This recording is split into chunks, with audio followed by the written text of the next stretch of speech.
Okay, so far we learned about classical dances of India, folk dances in different states, isn't it? For these dances to perform, what we need?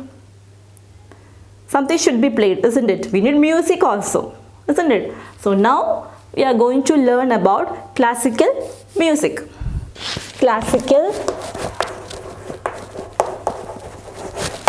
music. Okay, children. Classical music was played, performed in the courts of kings in olden times. In olden times, they used to play this music in only the king courts. Ragas, or we say musical notes of classical music, express different emotions like love, sadness, happiness, etc. Instruments such as, you can see, veena, then sitar, sarod, tabla, flute. These images you can see here, isn't it? Etc. are played by classical musicians. Those who know to play this, they are classical musicians, they are trained in this. They used to play these instruments. Which are the instruments, children? Veena, sitar, sarod, tabla, flute. Okay. So now classical music has two types in India. In India, there are two types of classical music. One is Carnatic music. Carnatic music. Okay. And the second one is Hindustani classical music. Hindustani classical music. Okay. Carnatic music is from South India. And this Hindustani classical music is from North India. Okay, this is from South India and this is from North India. So classical music are of two types. One is Carnatic music from South India and other one is Hindustani music, classical music from north part of India. So these are the two famous classical music of India. First one is Carnatic music and second one is Hindustani classical music. Carnatic music is from South India and Hindustani classical music is from northern parts of India. South India means like Kerala, Karnataka, Tamil Nadu, Andhra, Telangana. So these parts of India we can see this Carnatic music and like Jammu Kashmir, Delhi, Haryana, Punjab, Rajasthan, all these places we can find this Hindustani classical music. So in India, South India, North India, we have two different types of classical music. Okay. So here there are some famous persons, famous Indian musicians. Okay, let us see who they are all. Okay, some famous classical Indian musicians are Ustad Bismillah Khan. You can see the image here. Ustad Bismillah Khan performing. What is there in his hand? He is performing Shahnai. That is an instrument name. Ustad Allah Ra Khan performing tabla. And Amjad Ali Khan performing sarod. And Hari Prasad Chaurasya performing flute. So we learned about some instrument, musical instrument, isn't it, children? So these famous musicians are famous of playing these instruments. Okay, so these are the famous Indian classical musicians. Now coming to folk music, just like classical dance, classical music, folk dance. For folk dance we have folk music, isn't it? Folk music is sung by people on different occasions like wedding, childbirth, like birthdays or anniversaries, harvesting of crops, etc. Just like folk dance, how folk dance used to perform on all these occasions. Same like here, folk music also. This kind of music can be learned without any help of a formal trainer. Same like folk dance, there also without any teacher or a trainer, anyone can perform this folk dance. Same way folk music also. And anybody can sing without any practice. That is the main benefit of this folk dance and folk music. Musical instruments used in folk music include damru. You can see the image here, children. This is damru. Dolak. See the image. Manjira. Then ektara, kartal, etc. These are the famous musical instruments that we use in folk music. Folk music is usually played along with, obviously, folk dances, isn't it? Okay, so that's all about classical music and folk music. Now coming to drama. Okay, next we are going to learn about drama.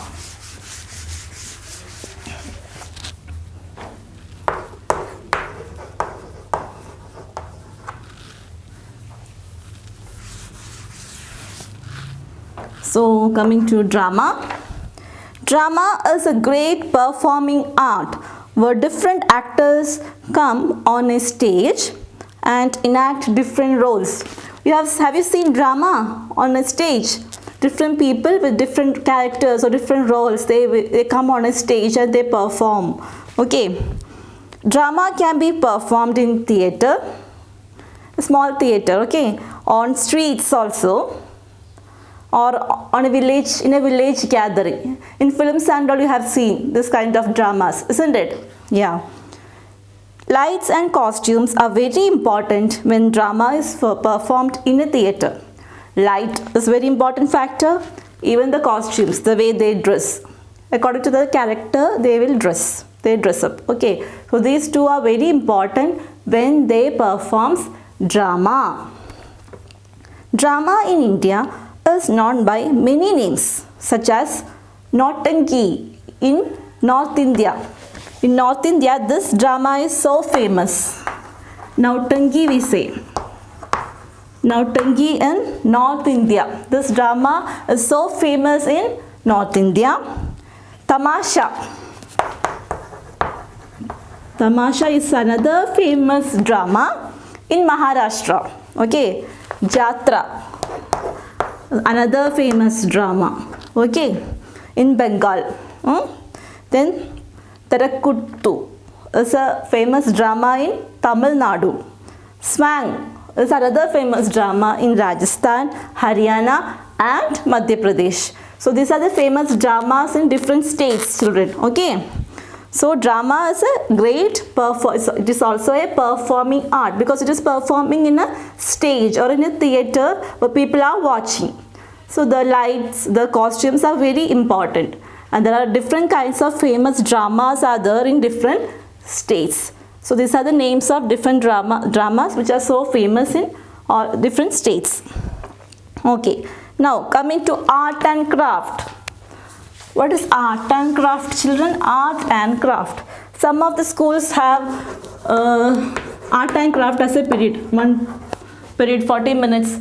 The teacher will be for art and craft also. Isn't it? In many of the schools nowadays, we have this art and craft along with the subjects. Schools are teaching. They are posting one teacher also for teaching this art and craft for small children. We have separate book for that. So let's see. India has a rich tradition of art and crafts. Skills such as weaving. You can see weaving cloth. We say how clothes are made by weaving. See how they are weaving the cloth. Okay. Painting you know. Sculpture. The art of making statue, you know, making statue. Stones are carved, you know, on making statues. Actually, it's called sculpture, etc. have been transferred from one generation to another to produce handicrafts. Handicrafts is nothing, making decorative items using hand. That only we are doing in the art and craft period in school. Teacher teaches us how to make some decorative things using hand. Using waste materials we can make many good decorative attractive materials by hand. Okay, that are called handicrafts. Pottery, you know, potter making pots. Okay, then handlooms, carpets, sculptures, etc. We are going to learn about this. Okay, handloom is also a device for weaving the cloth, you know, operated by some people, or one machine will be like weaving the cloth. That is handloom. So handicrafts include furniture and baskets made from cane, sugar cane, that cane, you know, that stem cane, and bamboo stick. Okay, from northeast. Paper make work, that is handicraft made from paper pulp. Pulp is a material for making paper. Okay, and carpets from Kashmir, and metal utensils and sculpture from Moradabad. So this carpets and all are famous in Kashmir, children. You can see an image over the carpets. Okay, this handicrafts means this kind of items, furnitures, baskets made from sugar cane stick and bamboo sticks. Okay, now handloom saris, they are also so popular and show variety in the method of preparation. Handloom is a device for making a cloth, especially weaving saris and all. Okay, Sambalpuri handloom sari. You can see the image here. Sambalpuri handloom saris. They are prepared in the Odisha from fabric, the cloth woven on handloom. That's why it is called Sambalpuri handloom sari. Images of flowers and animals are created on the saris in different patterns. We can see different patterns of these saris with images of flowers and also animals. Have you seen these saris? Do your mother have these saris, like these saris? Okay, let's see. Other one, Patola handloom saris. It is from Patan, where it is from Gujarat. They are popular for the bright colors and patterns. These kinds of saris will be so bright. Colorful saris we say. A Patola sari could take 4 to 6 months to be prepared. Children, you know, one Patola sari takes 4 months or 6 months to prepare that sari. We take that many months. So think about, it will be so costly also, expensive also. That much work is there behind that sari. It is from Gujarat. Okay. Next is Banaras saris or Banarasi handloom saris. They are made from finely woven silk and decorated with gold and silver work. You can see the image here, children. Okay, mainly this kind of saris are decorated with gold work or silver work. Because of the fine gold and silver work, these saris are very heavy. When we lift the saris, know that saris will be so heavy, weight will be there, and expensive too, because their work is like gold and silver, isn't it? So the saris will be expensive. So these are the 3 types of sari. Sambalpuri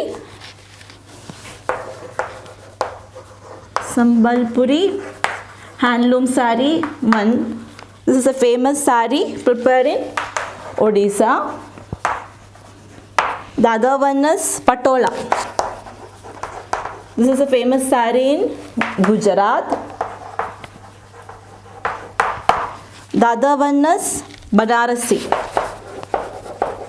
This is a famous Banarasi handloom sari, where they are mainly made. It is mainly Banaras. Okay. So these are the 3 type of famous saris. Now next. So next is traditional medicine.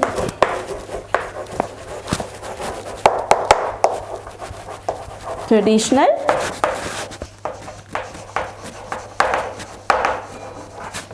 medicine. Okay.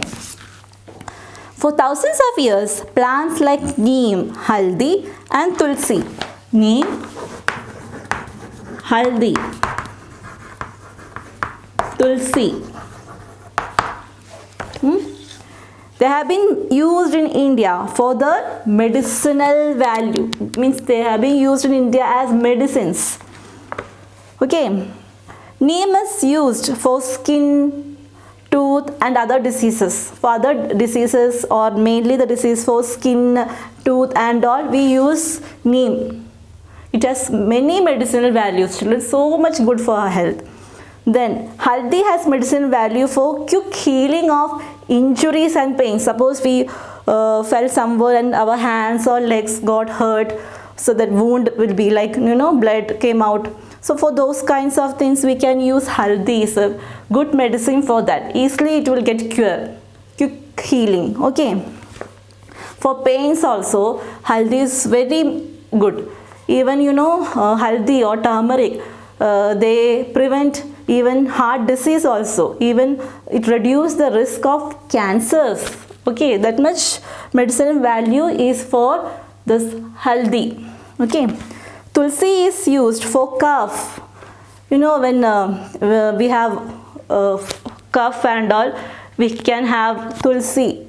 We can add in tea tulsi leaves and all. It is so good for our throat also. Okay, so tulsi is used for cough and for building the body's resistance against disease. Means if body can resist or can fight with disease, if we have that capacity is there for tulsi. Tulsi, it is good for building body's resistance. Body will get good immunity, we say.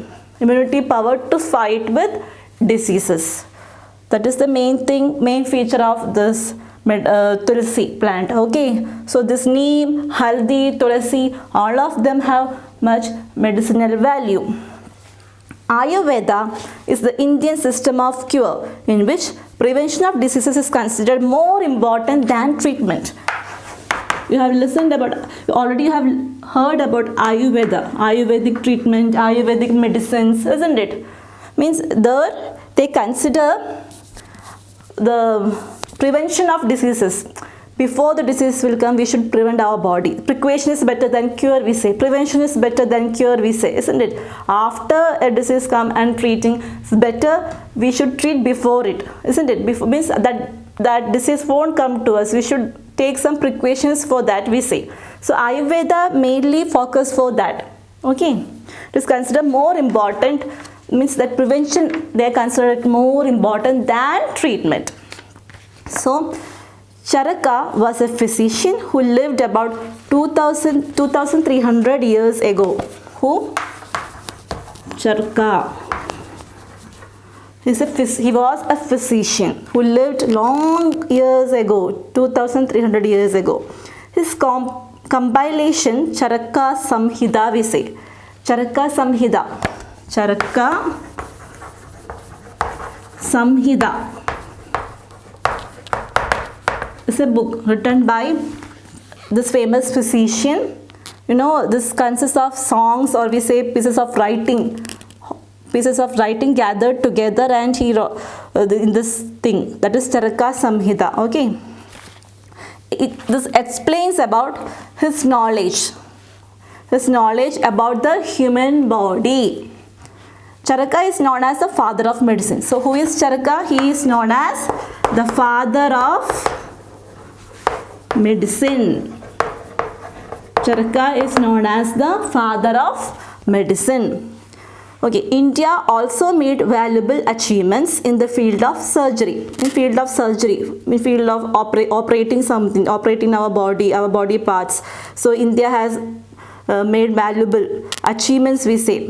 They have done more hard work in that, and they have successful in that field. Sushruta was an ancient Indian surgeon who lived 2800 years ago. Who is he? Sushruta. Another as a famous Indian surgeon. He is a famous Indian physician and he is a surgeon. Indian surgeon who used to do operations and all, okay, on the human body. He has described 300 surgical procedures. He has explained about 300 surgical procedure. Procedure means the theory, how to do an operation on a body, on a particular part of a body. And even 150 surgical instruments in his book Sushruta Samhita. He has also written a book called Sushruta Samhita. In this famous book, he has explained or described about the surgical procedures, how to perform an operation on a particular part of a body if that body got some problem or damaged or destroyed or something like that. And he has also explained about 150 surgical instruments. To perform a operation, we need instruments also for doing that. Okay, about that also he has explained in his book Sushruta Samhita. And here Charaka, who is the father of medicine, he was a famous Indian physician also.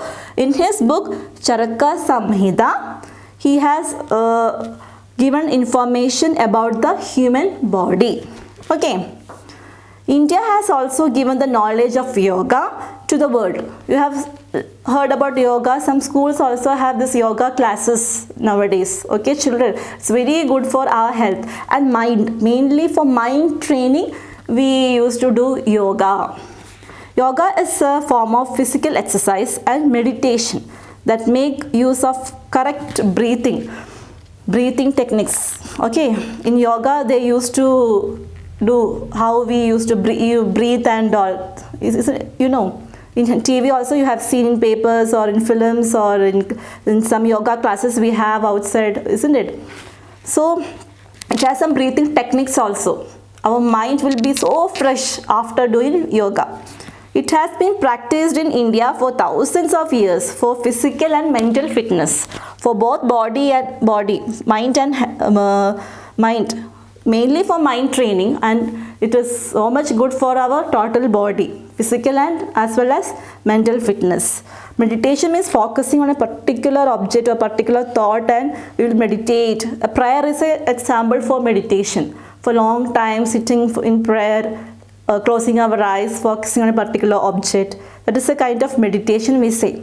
In yoga we are practicing some kind of meditation like this, some breathing techniques also, that is yoga. Okay, so that's all about our lesson of non-material heritage. Okay, now it's time to recall what all things we have learned in this lesson. Okay, it's time to recall. Let us see the points or the main points, what all things we have learned in this lesson. Okay, children? Okay, in this lesson, our non-material heritage. Non-material heritage. Knowledge is passed from one generation to another as a tradition in different ways, isn't it? That is the first thing we learned. Knowledge. There are different things transmitted from one generation to another generation. Knowledge, oral tradition we learned, isn't it? Through orally, verbally, the teacher used to explain to the students this knowledge. Long back they used to transmit from one generation to another generation orally. Puppetry is an important form of oral tradition. One example of oral tradition is puppetry. Dances, drama and music are known as the performing arts because they are performing on a stage and people are watching, audience are watching. So this dance, drama, music, they are all called performing arts. Indian music can be broadly studied in two main categories, which are they? Classical and folk music. Classical, there are two types. Carnatic is there, Hindustani is there. One is for South India, one is from North India, isn't it? Again, we have folk music also for folk dances, isn't it? India has a rich tradition of arts and crafts. We have seen different kinds of art and craft material like handicrafts or handloom saris, isn't it, in different states, which some saris are famous in particular state and some are so expensive also. India has given the knowledge of yoga to the world. So we Indians are so proud to say that we have given the knowledge of yoga to the world. Okay, so these are the main points that these are the main points which I told you now are the main points we learned in this lesson. Okay.